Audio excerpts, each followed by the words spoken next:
こんにちは、花岡博士のバイオリンスクールです。今回はボーイングの応用編として弓を離すことの重要性とその方法についてお話ししたいと思います。バイオリンを弾くとき、右手は音を弾くことに意識が向きがちですが、音を弾く前後に弓を弦から離すこと、その流儀がいかに音楽の表情を作り出しているかを知っていることは、演奏の質を高めることに大いに役立ちます。実際に私のレッスンでも弓を離す方法についてお伝えすることは多くの割合を占めています。弾くことと同じくらいかそれ以上に弓を離すことについて学ぶことが大切です。さまざまな場面での弓の離し方について具体的な例を挙げてご紹介したいと思います。それではやってみましょう。弓を離すタイミングは基本的に音楽に呼吸をさせたい時です。歌手が息をするのと同じようにバイオリニストは右手で呼吸をします。まずこれからご紹介するすべての場面に共通する右手の呼吸をするときに覚えておくと良いテクニックを2つお伝えします。1つ目は手首を下げないことです。手首を下げると呼吸が止まってしまいます。弦から弓を離すときは肘から上げるのではなくて手首から引き上げられるようにして弓を浮かせます。どのような動きも手首を高くして行うことで酸素をたくさん含んだ締め付けのない軽やかなボーイングが可能になります。それから2つ目は弓を離すときに同時に頭と楽器も一緒に上げること。この上半身の動きの連動によって右手の呼吸が自然にできるようになります。これは実際に試してみると実感できると思います。それではここからは実例を見ていきましょう。今回はベートーベンのバイオリンソナタを例に挙げたいと思います。まず最初に弾き始める前に弓を離すこと。これは弦の上に弓を置いてから始めるのではなくて、空中から弓を落とすということです。出だしの前にはブレスとともに右手を上げて弓を落とします。呼吸をする前に弓を弦に置いてしまうと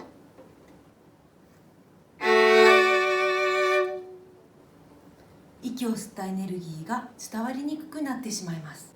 音を弾くことは吸い込んだエネルギーを解放することなのです。なので弾く瞬間に弓を落とさなくてはなりません。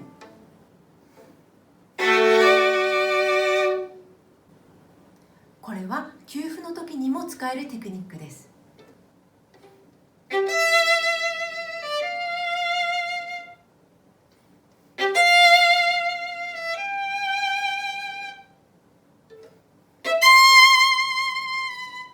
これを弓を上げた後置いてから弾くと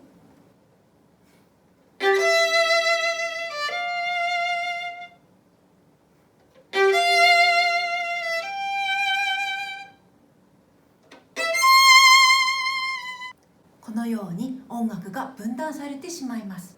弓を置かずに弓を落とすという技術を使うと音楽の流れを妨げるものを取り払うことができます。次に音と音の間で弓を離すこと。これはいわゆる弓のリテイクです。日本語で言うと弾き直すということになります。弾き直すというのは弓を持ち上げて空中で場所を移動させたところから再び弾くということです。この移動の距離はこのように大きい場合もわずかな場合もあります。出ている音の長さが同じでも弦の上で弓を止めて再び弾くやり方と比べると演奏効果には歴然とした違いが生まれます。このように弓を弦の上で止めた場合音楽は窒息してしまいますが、弓のリテイクをすると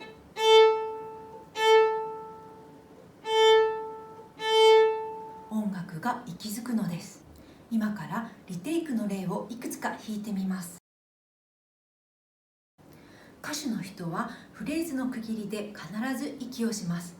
新しいフレーズを始めるには新しい息が必要だからです。例えばこんなところです。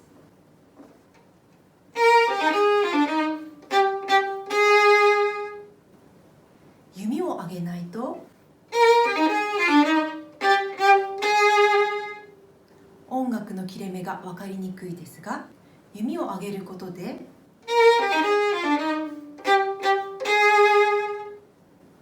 このようにフレーズの区切りを明確に示すことができます。スラーの前とスラーの後に振り子の動きで腕を高くして弓を浮かすことで自然に響きが減衰するので、スラーの形を立体的に出すことができます。例えばこんなところです。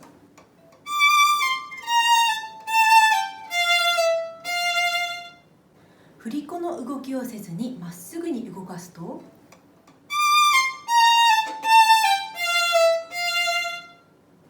無機質な音になってしまいます。スラーの形などアーティキュレーションを出したいときには、この振り子の動きを使って弓の真ん中から先で弾くと弓を浮かせやすくなるので、繊細なニュアンスをつけることができます。スラーとスラーの間だけではなくて、前の音とスラーの初めの音を区切るときにもこのように弓を上げて隙間を空けます。例えば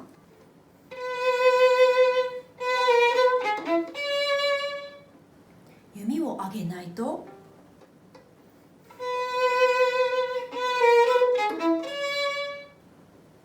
スラーの輪郭がはっきりしません。クリーンで冴えのあるボーイングのために覚えておきたいテクニックです。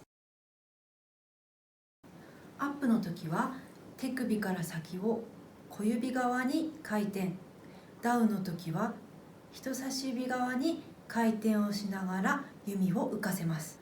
実際には人差し指が弓から少し離れる程度の動きで大丈夫です。速いところは映像では分かりづらいですが、回転をするという意識を持つことがとても大切です。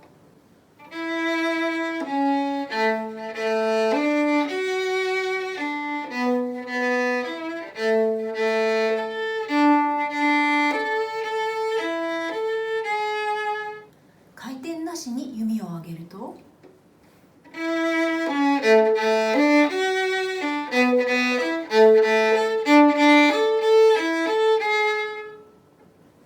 このように音に硬さが出てきてしまいます。回転をすると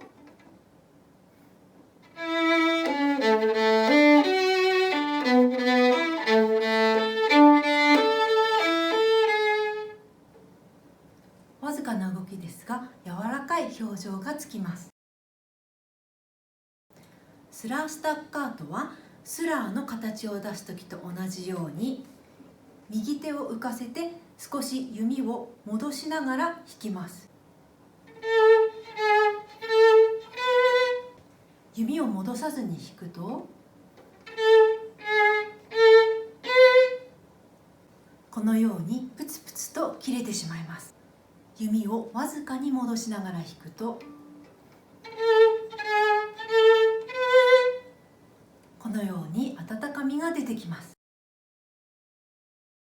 スフォルツァンドの前は真ん中から元の間で弓を上げて空中から落とします。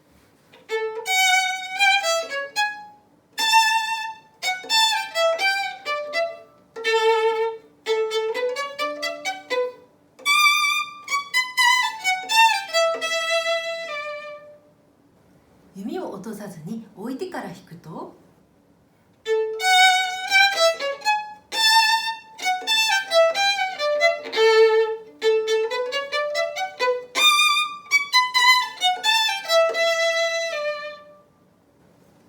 このように押し付けた感じになってしまいます。弾く瞬間に弓を落とすと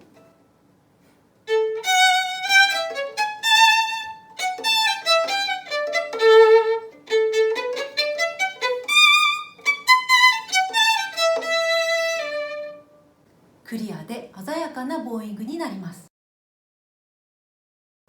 付点の時など長いダウンの後の短いアップは、長いダウンで弓を先まで使ったら真ん中から元の間に戻してから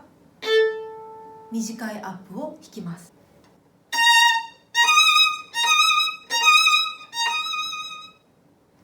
弓を戻すことなしにアップを引くと、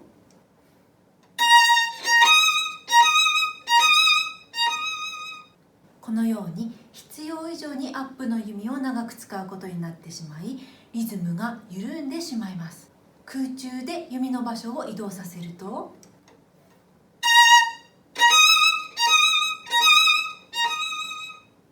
必要な分だけの弓の量で弾くことができるので、洗練されたリズムを生むことができます。最後に、弾き終わった後に弓を離すことの必要性について触れておきます。例えばアンサンブルの場合、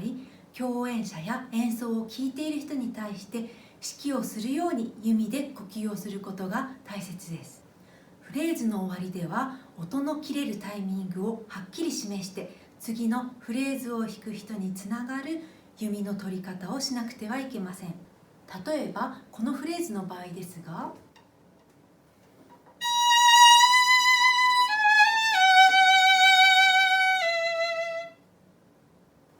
こんな風に弾きます。弓の取り方を意識しないでなんとなく終わってしまうと、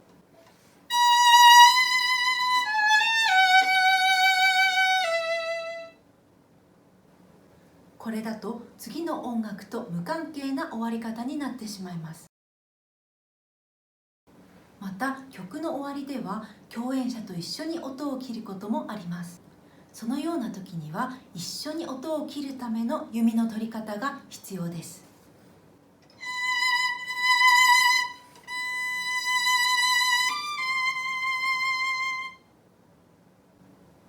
弓をなんとなく離してしまうと、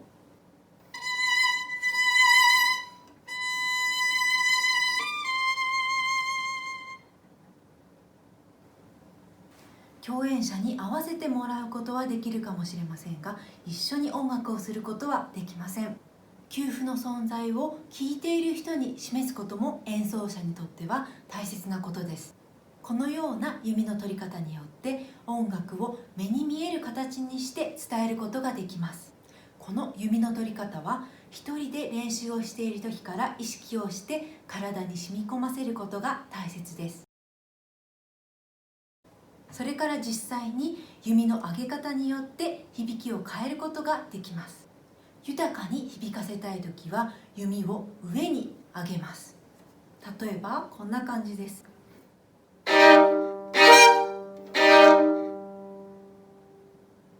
乾いた音が欲しいときは切り捨てるように下に下ろします。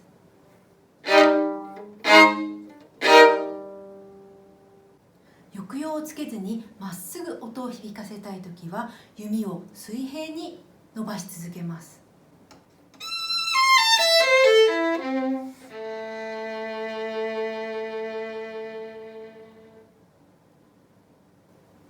フォルテピアノの時は弓を上に上げずに重力に従います。